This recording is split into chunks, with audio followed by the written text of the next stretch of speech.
It's Monday and it's time to bring a cargo mastermind for a fresh conversation in our Cargo Masterminds one-to-one interview series. Hello and welcome to Cargo Masterminds. My name is Reggie John. Amerijet started operations in 1974 with one leased aircraft providing small cargo and passenger flights between the US and the Bahamas. By 1978, Amerijet was flying overnight courier routes, operating a fleet of Falcon 20s. In 1987, Amerijet opened its hub at the Miami International Airport, marking the foundation of what would grow to become the heart of the international operations for Amerijet International Airlines. 33 years later in 2020, just as the world was getting used to a chaotic new normal because of the COVID pandemic, the all-cargo carrier started its first transatlantic route connecting Brussels in Belgium. In July last year, it announced the appointment of Tim Strauss as the new Chief Executive Officer. With more than 46 years of experience in the cargo industry, Amerijet has a history of being a very strong regional all-cargo carrier across the Caribbean, Mexico, and parts of South America.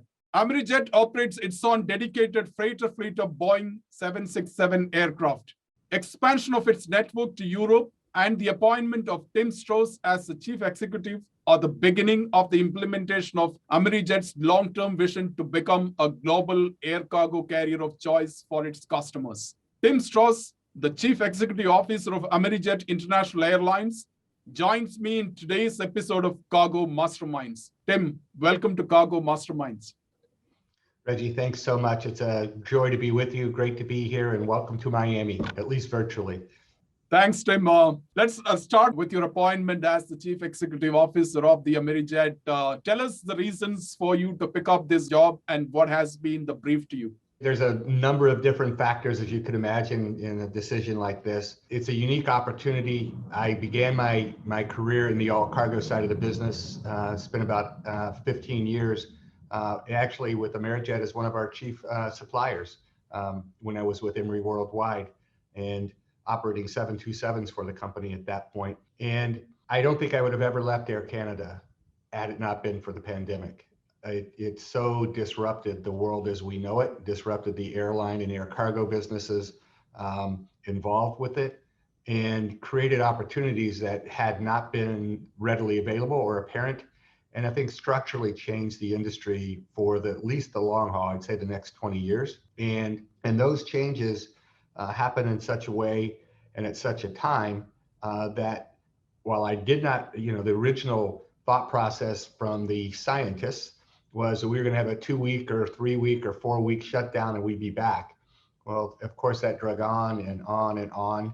And it really changed the dynamics of how I looked at my own last few years in the industry and what I thought was the future. And the opportunity with Amerijet came forward, and it was unique, and the opportunity to really take everything I've learned over my 36 years in the industry and put it together in a spot that was ready to boom and in a company that was ready to renew itself and look at a different long-term focus.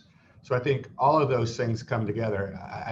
The most difficult part is always the people side. I loved Air Canada. I loved the company. I loved Canada itself. Montreal was a great place to be based, and it made a lot of sense. But in this environment, everything just got turned upside down. And so this was a once in a lifetime opportunity, and the opportunity to be the CEO, as you know, in a passenger cargo organization, you're 2 or 3 or 4% of the revenue of the company, if you're fortunate. And so you don't always get to pull the trigger on decisions you'd like to make and push the company where you want to go. Even though we were very fast growing, we grew 80% in my time there at Air Canada, you still don't quite have your hands on the control. So this was a chance to really put all that I think I know, into play at a time that was very, very unique in the industry. And all those things came together, and it just made great sense. And the company has been very good to work with here at Amerijet. Tim, what a way to start being the CEO of an all-cargo carrier in the midst of a pandemic. Tell us how you manage the company and the team to deal with the crisis and stay focused on the business. Of course, it's been just less than a year since that you took the new charge? There's a number of levels to that question, right? So number one is you just have to communicate like crazy, which is I'm a walk around, touch, see people on the job, go down the hallways, go in the warehouse, fly the world, see the people. You can't do that in this environment, but you can communicate. So I literally spend about 8 hours a day on some kind of a Teams or Zoom or other meeting to gather people and get together and begin to have some discussions and keep very focused on the future. And like many industries, we have a large number of our people who are working from home, which is great. It's worked out very well. They've done a phenomenal job. We've learned a lot of things about how you can work independently differently than we would have had in the past. But this is a relationship business. So we're relationships with customers, relationship with your fellow employees. And so, that hurts on a personal level. And I've met just a handful of our employees, not nearly all of them, but we do routine monthly meetings. I have town halls digitally with different employee groups. A little less interaction with the customer because that comes at a different path than I'd like, but we look forward to get back to that as well. And then I think one of the great joys in the last few weeks, we've begun to have larger employee group meetings. And so 2 weeks ago, we had our first kind of let's mesh the gears type meeting between different operating groups, the finance side of the house, where we want to go with engineering and an approach and how we're going to interconnect many of the different IT programs we put together that will help us drive into the future. So that was phenomenal. There were 30 of us in the room. It was the first time we ever had a meeting like that. You could tell people were just delighted to be together. So we've managed on that sense and the people side pretty well, I think. But you also have, we're growing. We have a future we're looking towards. There's been this major structural change that I think is semi-permanent in the industry as much as it can be. Airplanes aren't going to come back and fly the same way for the passenger side of the organizations. Lots of aircraft retired, changing really the dynamics of the business. And so that's been part of the opportunity, I guess you would call it, for us to really discuss in detail what does each of these structural changes in each of the environments mean, and what should we do to enter into certain markets or to stay away from certain kinds of operating environments, and really have some deep discussions about what our future looks like. And then, talent is strategy. And so then what talent do we want to bring into the company? So just before I came on board, we brought a new CFO in. Recently, we brought Eric Wilson in, who was head of sales at Delta Airlines, and he leads our commercial side now. That was just 4 months ago. We brought in a new vice president of airline and company safety to upgrade that, because when we were smaller, you kind of wore dual hats, but now we need to be more segmented in how we do things. But all that's huge amount, and those are just a few of the people we've brought on board. All of that is huge change in the middle of an atmosphere where you really haven't been able to connect, touch face to face. And so that has its own challenges.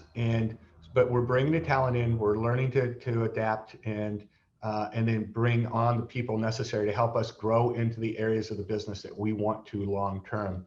We just began a new revenue management department here on Monday of this week, actually, and brought in folks to begin to help us with that. And as well as, and I think this is a really big one for us, we were a focused airline wanting to start and beginning to do more global or broad ranged flying, but had not up to that point done a lot of it. And so as we have been growing the fleet, you have to grow the support functions and everything that go with it. Also, lots of new IT projects, which we can talk about in a few minutes. And each of those really wants to have a mapped process. So we really began talking about, we want to have an engineered approach to everything we do. So nothing moves without a plan for its movement or handling or data infrastructure. And so we brought on a series of industrial engineers, project management office was created, all to enable us to grow at the pace that we believe the future will allow us to grow, and to induct aircraft and to induct personnel, all the training aspects. So really kind of we're a startup within a 46-year-old company. And that's kind of how we look at it, which is both exciting. And as one of my friends at Air Canada, Vito Chironi, says it's like driving down the road and changing your tire at the same time. Tim, how did the pandemic affect your relationship with your trusted customers? Because I hope the pandemic actually kind of brought in a lot of readjustment with your existing customer relationship. So how did you manage that? That structural change has been good in some areas and tough in others. And I think in the first months of the pandemic, so April, prior to my time, but April of last year, so 13, 14 months ago, nobody really knew what was going to happen. But certain companies in the all cargo integrator world were looking for additional capacity. But much of our region that we normally serve shut down for an extended period of time, much like any other country in the world. And so we didn't have the demand for a period of time, and we had other opportunities to go with a different path and apply or utilize our aircraft in some of the large integrator systems. And that began to open some new doors for us and some additional opportunities. But then, of course, things began to open a little bit. We began to country-wise, not all of them, but some of them. And so we got back into the middle of it. But it had a disruptive factor. Some of it, the demand was still there, but the country regulations wouldn't let you, support it. And of course, the airline industry, like much of the logistics industry, did not close down. So we had those interesting elements to deal with. The demand was there. We could offer the supply, but you weren't always able to do what you wanted to do. So I think there was a little back and forth, and we've really, there are times like this where you can be, very aggressive in your pricing programs and other things, or you can play a slightly different game. And we decided we were going to play for the long-term growth. So we made some moves and continue to make decisions that we could have put more money on the bottom line, I guess is a way to say it, but we chose to defer that to play the long-term game, and so to use our assets a little differently. And I'd say we have great relationships with our customers. Of course, we've been in a marketplace for 46 years. We have the majority of our customers have been customers with us for well over a decade, and you want to delight them. There were times we could not delight them, and you go through those adjustments, and we're back in a spot where I think we're in good shape there. And then, of course, we've done a very, very good job in a number of areas of growing the business, and that shows with customer service, and service sells. So if you get that right, you're off and running. Jim, you have some very aggressive plans in terms of expansion route network. And as part of that, you had launched the Brussels flight connecting Miami. And you also have planned to become not a regional player, you want to truly become a global all-cargo carrier. What are some of the plans that you have in terms of how do you want to place Amerijet in the global air cargo industry? I think, first of all, and this is always going to be the case for Amerijet, we have a very meaningful, substantial fortress area, region of the country, or world rather, that we want to serve in the Caribbean, Central America, and Latin America. That's the base from which we operate. That's the core of our business. But you're right, we want to expand. So you mentioned Brussels, and you had to have ETOPS to do that. You don't decide, there's a pandemic, we're going to start flying to Brussels across the Atlantic. So that had actually been in play for about more than 2 years, because an ETOPS program is a long drive to get that in place. And for those not familiar, ETOPS gives you the permission to fly over water at an extended period of time when necessary to do the Atlantic or Pacific routes. So we have gotten ETOPS qualified, and that was in the works well before the pandemic hit, but our timing couldn't have been better. So that allowed us to enter into the European market through Brussels. And as you know, you can truck through most of Europe, or once you're there, that's what goes on. And so that opened up a whole new world for us, very important world for us.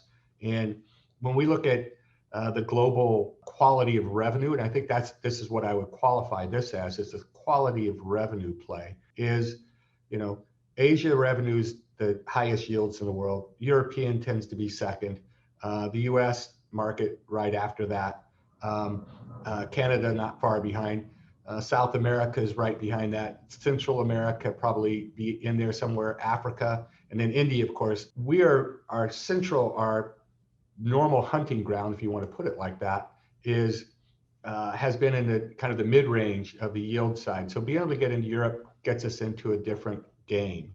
And furthermore, getting into Asia will take that even further. And that's necessary to grow your business so you have the right base to work from. And we have a very good base of business. This just improves it. And we look to add additional routes into Europe.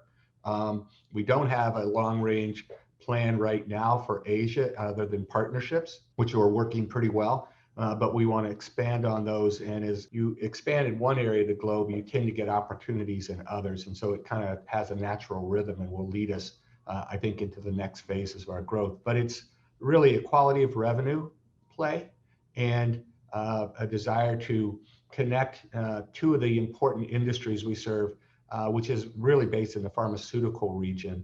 And San Juan, you may or may not know, is a large-scale pharmaceutical factory point. And that's a huge point for us, major base of operations, very important location in our network.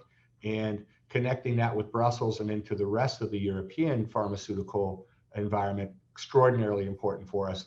And it's not full of pharmaceuticals, that plane, but it's an important piece of the pharmaceutical distribution. So that one's a big one for us. And then Miami itself sees about 70% of all the goods that come out of South America come through Miami. So be able to connect those to the rest of the world seamlessly on our own fleet rather than turning it over on an interline basis to someone else just made a lot of sense. And so forwarders and customers would rather give it to one airline and know it's going to go all the way through to destination than have to split it up. They will split it up, but they'd rather have it one-stop shopping all the way through to destination. So we're beginning to be able to offer that level of performance. Do you intend to increase the frequency of the Brussels flight? And do you have any plans for any other destination within Europe? Well, we have flown to other destinations in Europe, and we do intend to expand the number of operations into Europe from Miami. So yes to both of those questions. Let's talk about the diversification of the business and the expansion of your fleet for dedicated ACMI and CMI and long-term charter customers in the US, Europe, and the Caribbean and South America. What is the update? How many freighters do you intend to have by the end of this year and end of next year? There was a COVID bump or a COVID opportunity. We looked at playing the COVID opportunity versus the COVID bump. So we could go for short-term gain or we could play long-term. We decided to play long-term and build meaningful relationships with some of the largest integrator or express delivery companies in the world, and who had great need as COVID hit and saw 40% expansion in e-commerce, and nothing seems to be slowing that down in the near future. You saw the business to business that had perhaps moved on different modes or different methods, really becoming more e-commerce like. And that was a trend that had already started pre-COVID. Smaller shipments more often as opposed to ginormous shipments on a big shipment basis. That just sped up. And the supply chains have kind of adjusted around that to a degree. Those all created opportunities for us. So we're not expanding hoping it gets better. We see where the expansion looks to go. We've done a number of studies with outside consultants to help us understand the projected growth in each of the different various markets and regions of the world. We know within a degree of correctness, the capacity versus demand or demand versus capacity requirements over the next decade as we best see them. And based on that, we have really been pushing hard with our ACMI. So that's where we fly the aircraft for another carrier or another company. It's like a long-term charter, if you will. And so we have done a good deal more of that. We also began for the first time last late fall, November-ish timeframe, to begin to fly CMI aircraft. So that's where another airline or carrier provides the aircraft. We put it on our certificate. So they own the airplane, but it's on our certificate. And we fly it with our crew. We do the smaller maintenance bits and take the airplane from there and run it however they choose to operate it. So those are all expansion opportunities, some of our own airplanes, some of another company's airplanes that we fly. When I arrived a year ago, well, 10 months ago in August. We had 7 aircraft. We were just getting ready to take our 8th. We are currently operating 13 aircraft that are on our certificate, and then a few outside contracts that operate for us separately within our own system. By Christmas of this year, we will add 6 more aircraft, so we'll be up in the range of 20 by the end of this year on our certificate that we're flying. We have begun to induct into our system for conversion a number of 757 aircraft as well. So we're adding to the 767 fleet.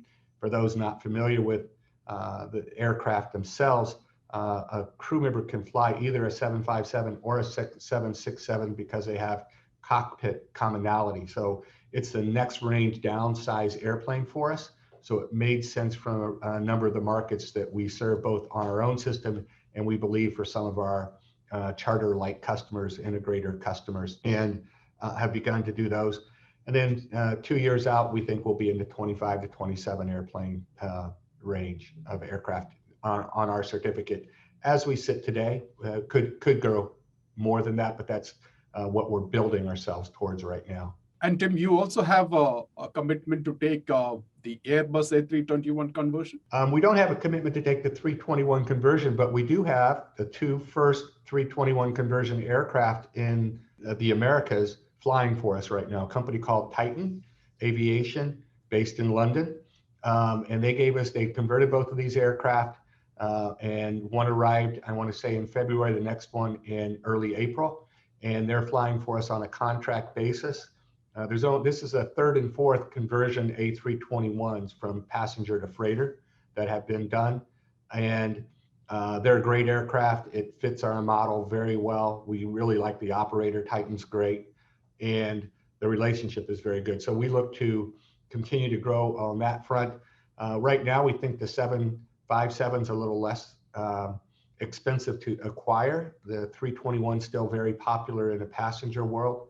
And so that makes it a little more difficult to acquire at the right pricing as we see it right now. I think over time, it's a great airplane, but the 757s are our choice for the near future at least. On the CMI basis, you're operating for DHL Express, and I think you are supposed to be operating 4 of them. And have you started operating all the 4 right now? Yes, we're operating 4. We actually have our 5th on the ramp right now. So it's going under this, being put on our certificate. It takes a while to do that as you do all the record changes and all the rest from the company that was operating to us operating.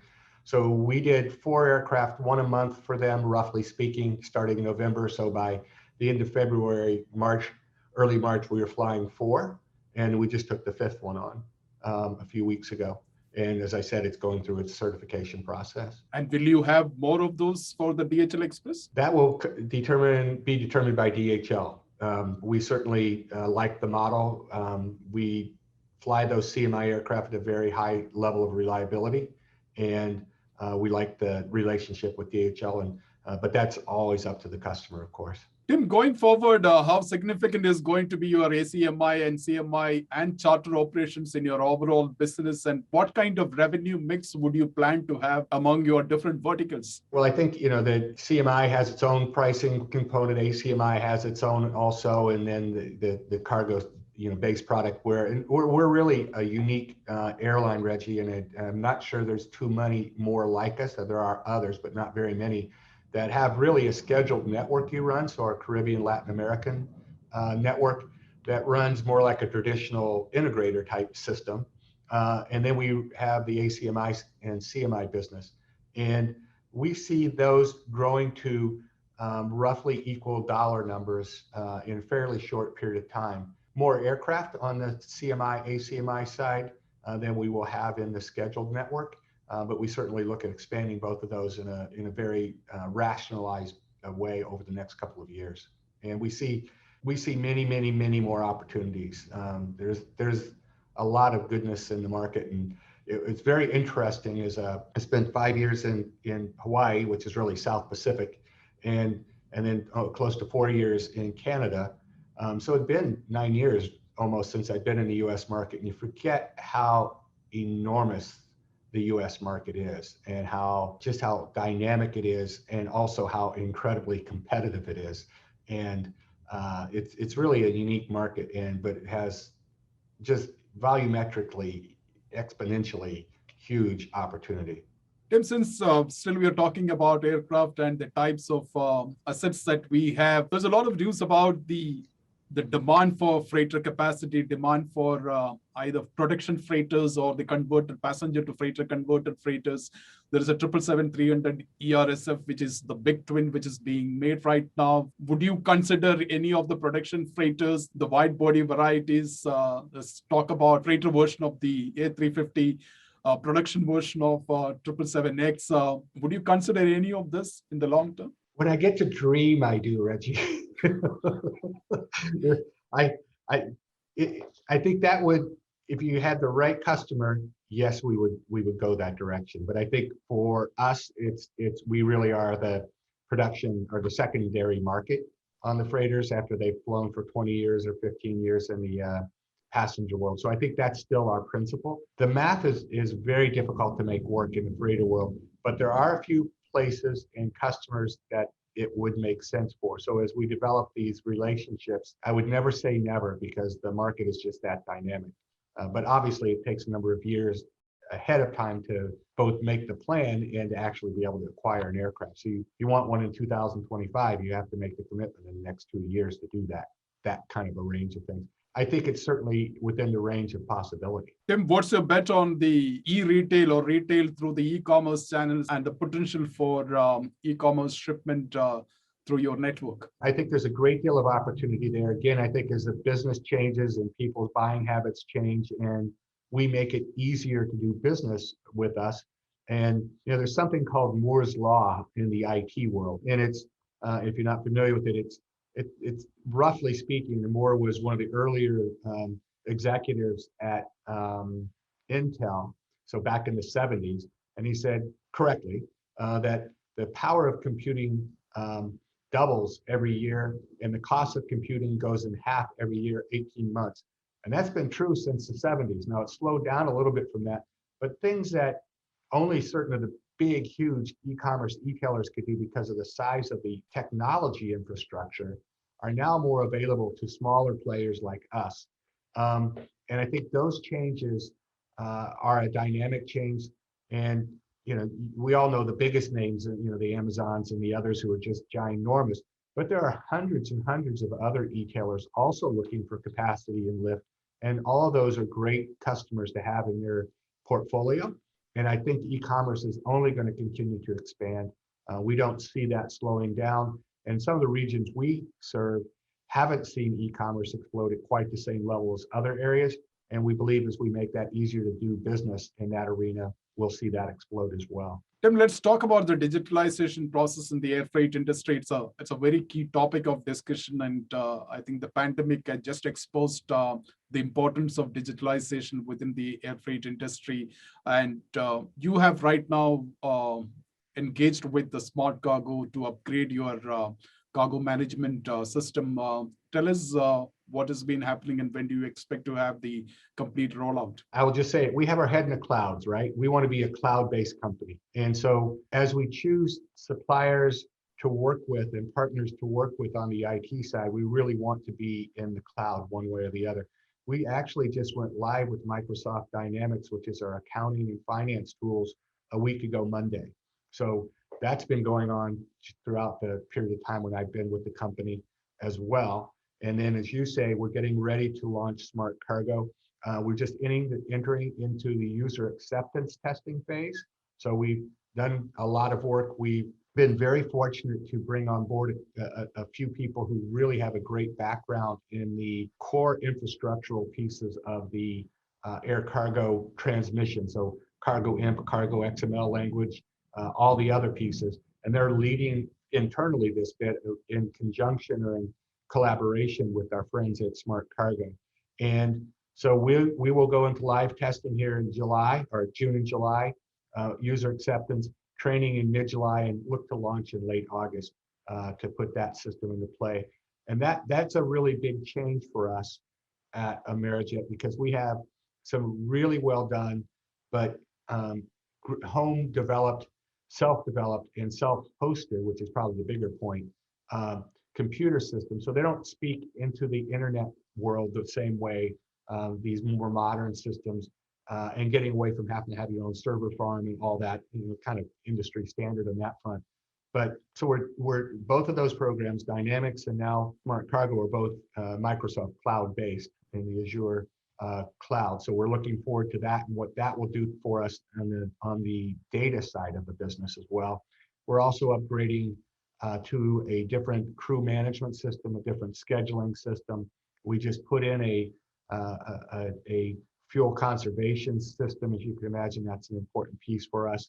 And we have a couple of other things on the revenue management, CRM, customer relationship management tools that we're also looking at.